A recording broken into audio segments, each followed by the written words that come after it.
Hey guys, welcome to the Liberal Hive Mind, a channel solely focused on exposing the abundant hypocrisy of the left. Well, it seems as though, in a way, the prophecy is being fulfilled. Now again, I don't want to get myself into trouble by saying this stuff, by jumping the gun and then looking like a complete fool if my prediction is wrong, but also at the same time, frickin' screw it, What am I gonna sit here the whole time, unwilling to make a prediction? Screw that, because honestly, I feel it in my bones. I think the polls are wrong. I think the mainstream aggregates have been promoting this idea that this race is close, but I really don't think it is. And I think they're starting to realize. And I think a lot of these states that Democrats thought were in play, well, they just aren't. And now it seems like the Democrats are running, scrambling, spending money in what can only be described as last-minute damage control. I think the left is finally realizing that the polls are incredibly off from what's actually happening, and reality's starting to kick in that Donald Trump might win this thing in a landslide. He might run away with it with every single swing state, and maybe flip a couple others while he's at it. And I'm not just saying this to feed into the confirmation bias. I'm not telling you guys what you want to hear. I'm telling you this because that's what the data is telling us. Let me show you guys exactly what's going on. I want to start off with a little MSNBC clip here that I think probably sent some of their viewers into a total state of shock. Let's have a conversation. We got some stuff to get into, so let's roll the tape. All right, friends. So like I've been saying, the media always acts like they're so ahead of the curve, but they're always late to the party. Here's MSNBC's Steve Kornacki finally highlighting what we've been talking about for months here. Just take a look.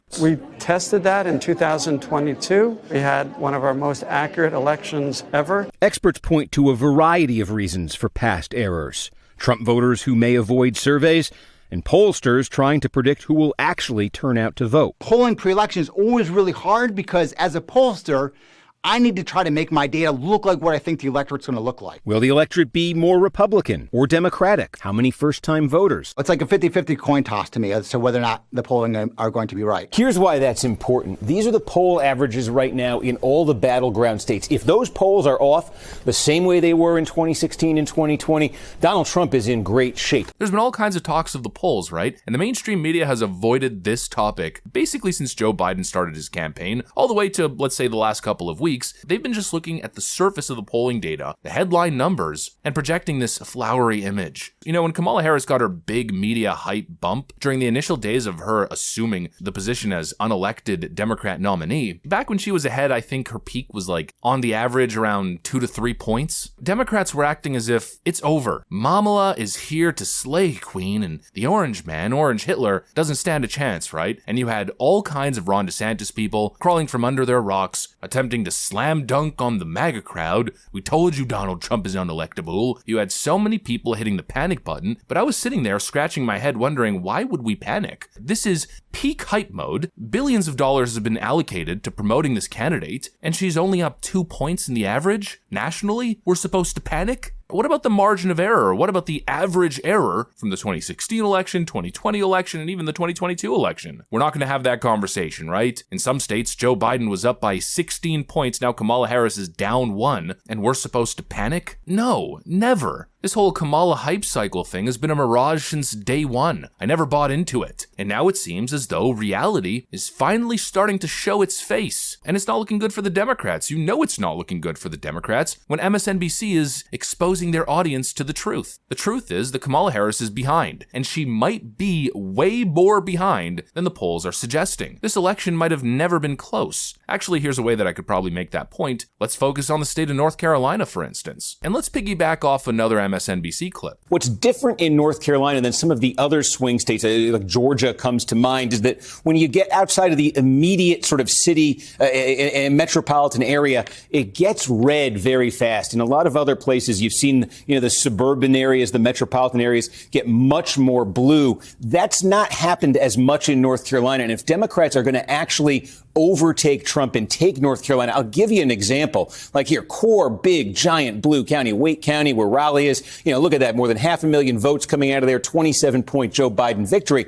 Now, just go next door to Johnston County. This is a growing suburban county here. But you see, Trump still was able to win this thing by 24 points, get a big margin out of there. Now, the key, though, is That was down from 2016. This suburban county was 30 points Republican, down to 24. There's a number of counties on the map that are kind of like this. And I think if the Democrats are actually going to overtake Trump, those are the kinds of places we're going to be looking around Raleigh and Charlotte on election night. Supposedly, North Carolina is in play for the Democrats. In fact, Kamala Harris might even be ahead, right? We've heard that forever. Kamala Harris, all of a sudden, is competitive in Georgia, Nevada, Arizona, North Carolina. The list goes on, right? Well, again, I don't think that was ever true, and I think reality is starting to kick in. Because as the media is presenting this idea that North Carolina is within striking distance for the Democrats, what is the Kamala campaign actually doing? Some of you guys probably know exactly where I'm going with this, because you're probably reading the exact same headlines. As the media is presenting North Carolina as a real competitive state, the reports are suggesting that Kamala Harris surrenders in North Carolina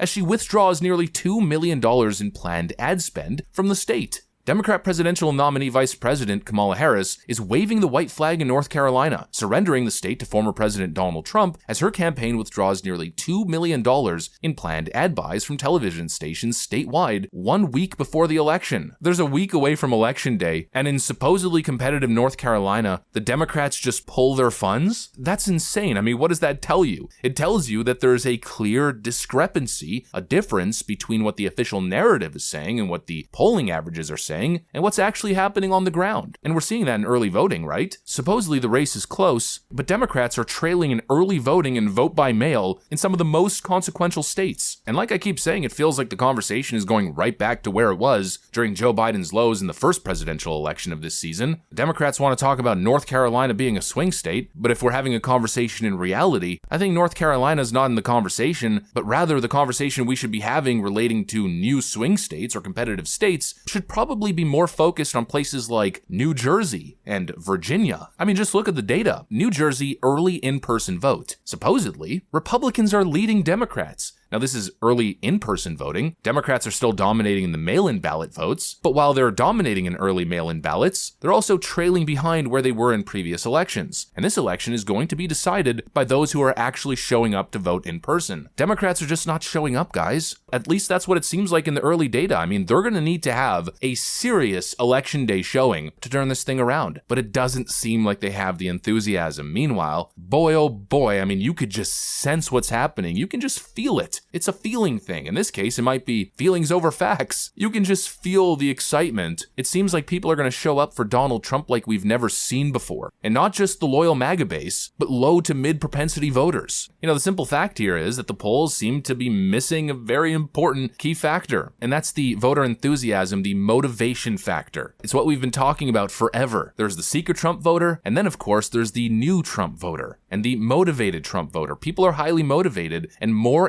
people keep jumping on the train. Trump's got this incredible loyal base, and that base is obviously growing, and it continues to grow. We've seen it in voter registration. Democrat voter registration in pretty much all the swing states has gone down. Meanwhile, we're seeing more independents and more Republicans registering to vote, and those two groups are likely to vote for Donald Trump, especially registered Republicans. Kamala Harris's popularity is almost non-existent. She's very quickly fizzling out of people's memory. Meanwhile, Donald Trump's popularity continues to rise, and more people continue to join the Trump train as first-time Trump voters. It just might be something that isn't being quantified in the polls. And there also may be a lot of people who are answering the phone and engaging with these pollsters and saying, yeah, you know, I'd vote for probably Kamala Harris in this election, but then come election day, they're not going to show up, or at least they're not going to show up at the same rate that the Trump voter will. And that obviously has an impact. Then you have undecideds that are likely to split for Trump. That's just my guess. Obviously, it could go any which way, but I think independents, I think undecided voters are going to largely flock to the Trump camp. And so essentially, if history repeats itself, if the polls are off, as they have been, in the direction, in the benefit of the Democrat Party, well then basically you got to give Donald Trump anywhere from a +2 to a +8 in each and every respective swing state. And that's on top of the fact that he's already leading in pretty much every swing state. I know I said I wasn't going to make a prediction this year, but I just can't help myself, folks. I feel it. It's a gut instinct thing. I think Trump's going to win over 300 electoral votes. I don't think it's even going to be close. I think it might be such a monumental monumental, historical landslide that Trump might even be announced the presumptive president even before the week-long mail-in ballot counting. And I think the Democrats know this. They've run an absolutely awful campaign with Kamala Harris as their presidential nominee, or actually less of a nominee, more of a presidential installment, and now they're on the defensive. They're shifting money away from North Carolina, where it's looking like Kamala Harris won't stand a chance, in order to probably move it into places like Virginia and maybe even New Jersey in a desperate defensive maneuver. I think at this point, they might be trying to stop the bleeding as they realize they might not stand a chance. That's just my perspective. But what do I know? I'm just a college dropout recording videos in his underpants. Surely the big brains at MSNBC and DNC with Ivy League journalism degrees must know better than me. Oh wait, what's that? It looks like even those people don't believe Kamala Harris stands a chance. Anyways, that's pretty much what I got for you guys. Hopefully you enjoyed the video. If you did, make sure to leave a like and possibly subscribe to the channel. Thanks for watching, and I'll see you on the next one.